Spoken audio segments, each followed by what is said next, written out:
Hello, in this video I will be walking you through an aerial perspective, one-point perspective drawing and collage.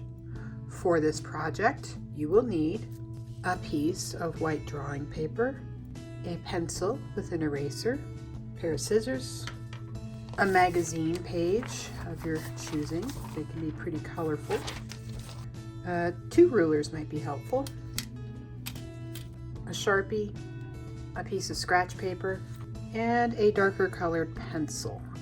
This one's going to be blue, but black or a dark green or a red that's really dark in color would work, as well as a glue stick. To begin my project, I need to prepare some squares and rectangles from the magazine page that I'm choosing to use. I like the colors in this one. It's not so much important the images that are on there. I just like the variety and contrast of images. So I will be using this piece. To begin this, I'm going to actually flip my magazine page over to the back side, the side that I plan to not have visible in my final work of art. I want this side visible, so I'm flipping it over. I'm now going to use my rulers to plan out some rectangles and squares. I can use the width of the ruler, and I'm using Sharpie because pencil doesn't show up very well on the magazine slick surface. I'm using the Sharpie, aligning with the edge of the paper so it's nice and vertical. I'm just going to use the width of the ruler for this one. I like this width right here, so I think I might do it one more time. Aligning that ruler right up against that previous line I just made so it's nice and vertical. It's important to pay attention to the straight edges of your page because that will help you have nice even squares and rectangles. I can take this same ruler, go the opposite direction, lining it with the top. That'll get me some squares right here. Maybe one more time, aligning the ruler with that previous line. Well, that'll at least give me 4 squares for my final composition. I now can making other sizes of squares or rectangle. For that, I'm going to switch over to a different size ruler.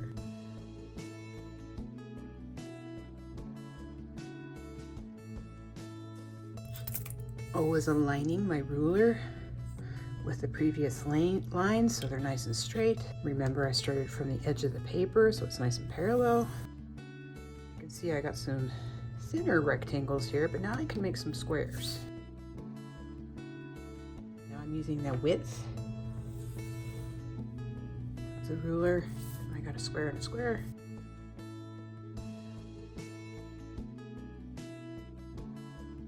And maybe this time I'm going to just take some bigger ones, bigger shapes. So I'm going to take my ruler, making sure the edge of my ruler is parallel with the edge of the paper. And I can make larger sizes. So now I know I'm going to be nice and vertical. I can also kind of measure it out, but if you have the edge of your ruler with the edge of the paper, it should work out fine. And I'm actually going to trace it from this side. I'll pick out another size,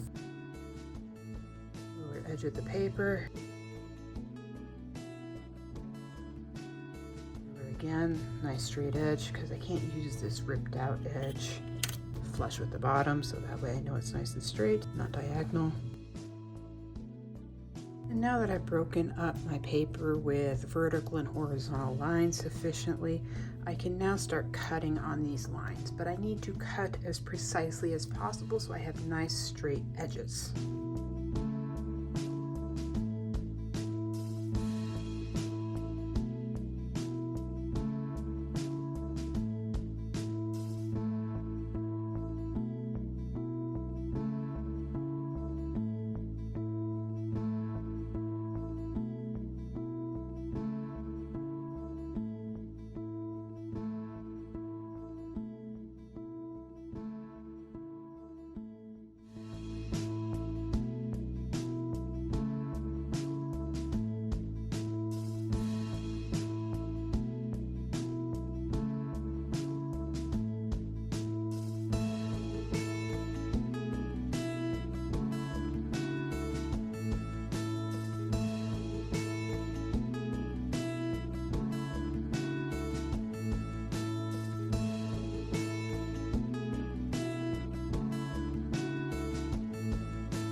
Now, I certainly had plenty of pieces. I'm not going to use all of them. I'm definitely not going to use any pieces that are going to be smaller than 1 inch by 1 inch. Don't want to go any smaller than that. Picking which pieces are appealing to me, I'm going to lay them on the surface of my paper. I'm going to work from one side to the next, but I also need to make sure that my pieces are horizontally and vertically placed. So I'm going to use my ruler, grinding that edge of the ruler with the edge of the paper to help make sure they're nice and straight, or the actual edge of the paper. And I'm going to start eventually gluing my pieces. This is when a scratch piece of paper would be helpful. Laying this piece over here so I don't get extra glue all over the table or all over my final composition. So looking at this piece, I'm going to take it, flip it over here, put glue on the back, and I'm going to lay it right up against that ruler and the edge of the paper so I know it's straight. I'm going to leave about 2 fingers space at least in between my shapes that I use, so that way I have room for my linear lines of the perspective drawing.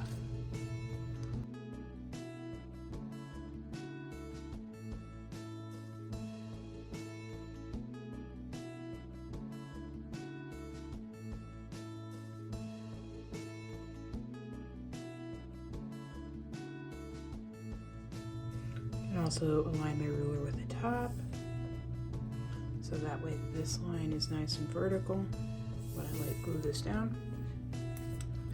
Also, it'll make sure, using the ruler, it'll help me with my width in between my collaged rectangles and squares.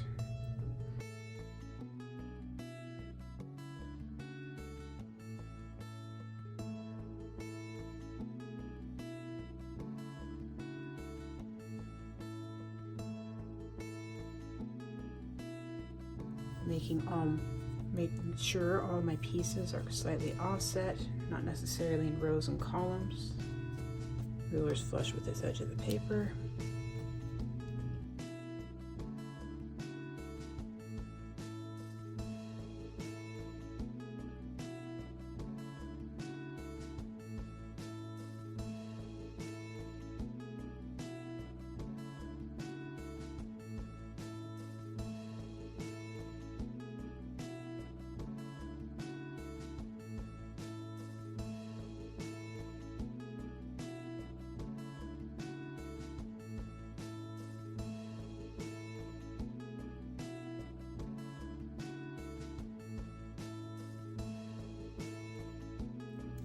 Have a big gap on one side, you can always come back around the edge and fill it in. Not quite two, but I'm not happy with how this is so empty, so I am just going to go ahead and stick it there.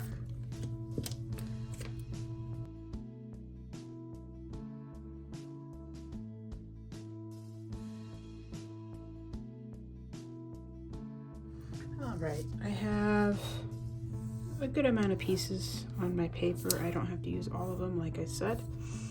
And I think I'm ready to move on to my next step.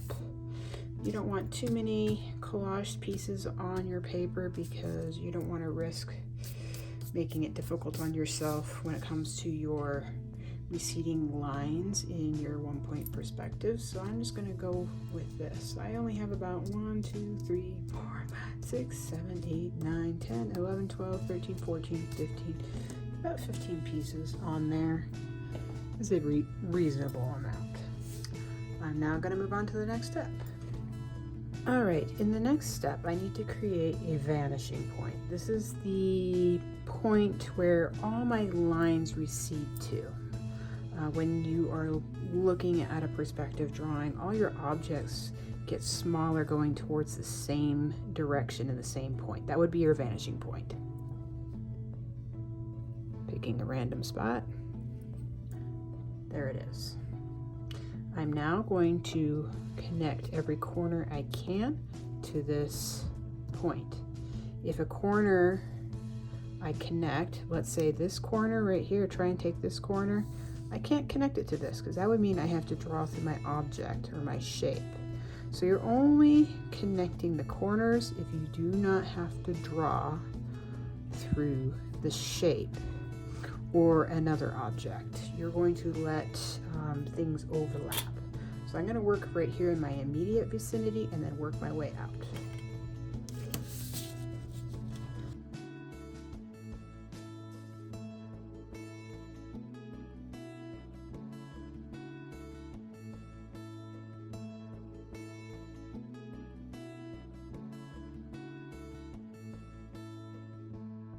Can't connect those, so nope.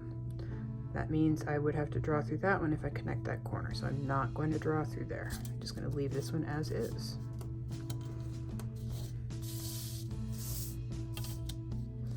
Now I'm drawing darkly.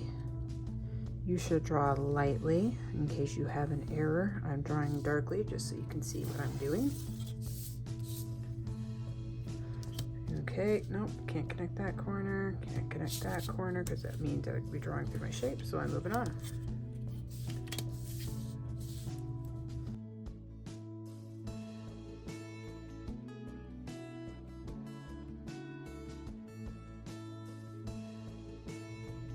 Well, that one's really too close, almost, so I'm just actually going to leave that one. Now I'm going to move on to my other spaces.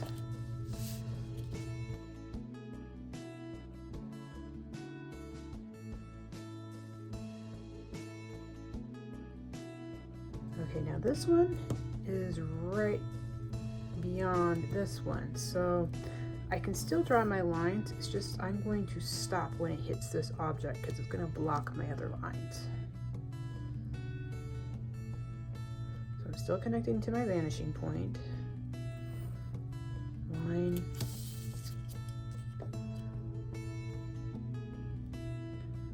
Line, but it's going to stop when it hits this. It doesn't go through. I'm going to come over here and have that same issue. It's fine. I'm just going to, oh, no, that one connects right there. I'm going to connect right here.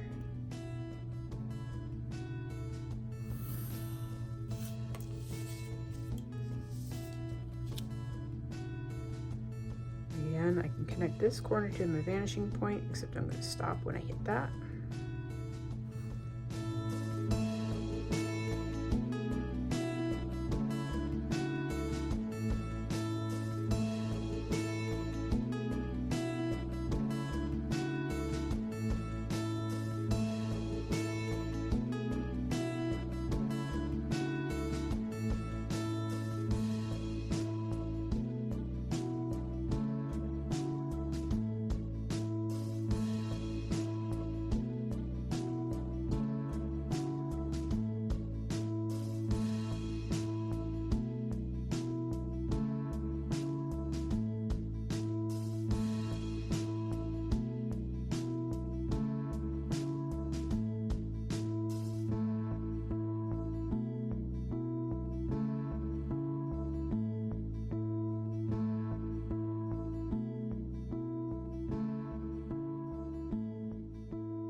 So in the next phase of my artwork, I'm going to trace over my pencil lines with Sharpie to make them pop out. Before I do that, I want to make sure that I have connected all corners that I connect. Remember, you did not draw lines from corners that made you draw inside your shape or inside the other shapes. Use your ruler still as a straight edge. Don't freehand with your Sharpie, otherwise your lines will be wonky.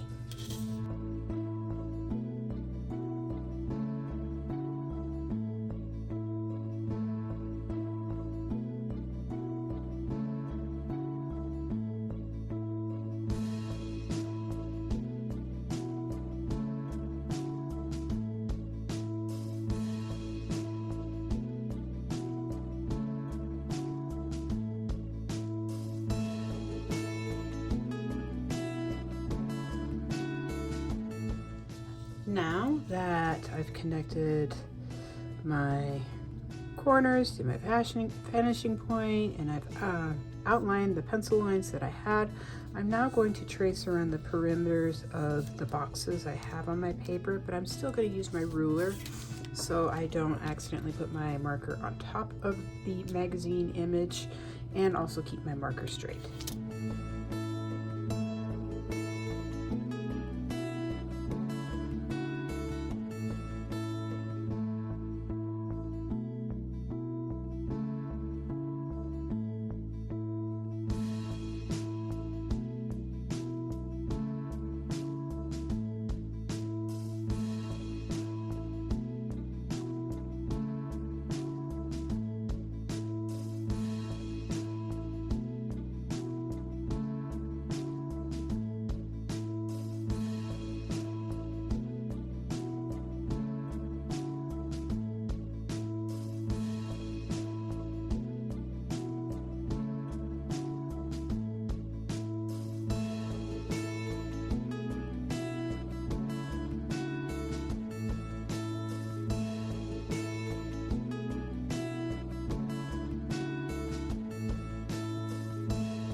All right, it is now to consider doing my shading for my artwork.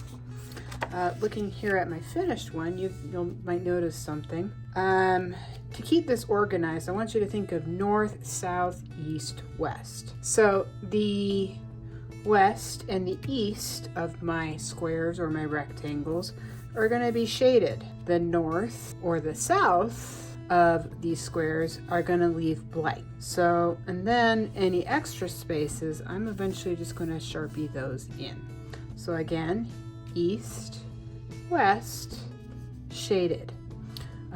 Darker towards the base, and then gradually lighter towards the top near the squares. Basically kind of a value scale. And the north sides that we see here, or the south sides, I'm going to leave plain white.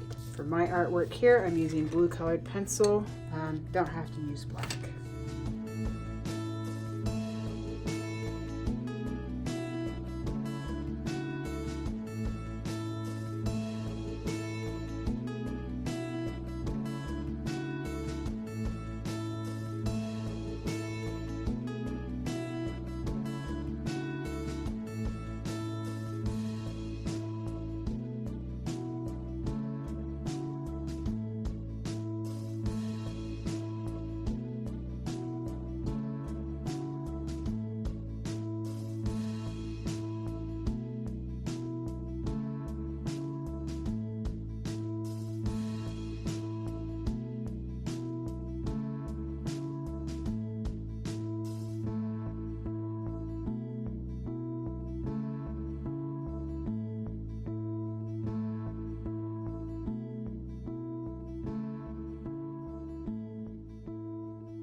A little time has gone by since I worked on this. You did see that I worked on basically the west and east side of my blocks, or basically the right and the left of my blocks, with the value shading working from dark to light from the vanishing point. It helps to support that optical illusion of this receding into space. I'm now going to work on my background with some Sharpie.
You have the basics of this one-point perspective aerial view artwork. I did the black marker in my background. The left and the right of my boxes, or rather the west and the east of my boxes, have value shading to contribute to the optical illusion. The north and south sides of my boxes are white. With that said, I appreciate you for watching, and good luck in your endeavor. Thanks for watching.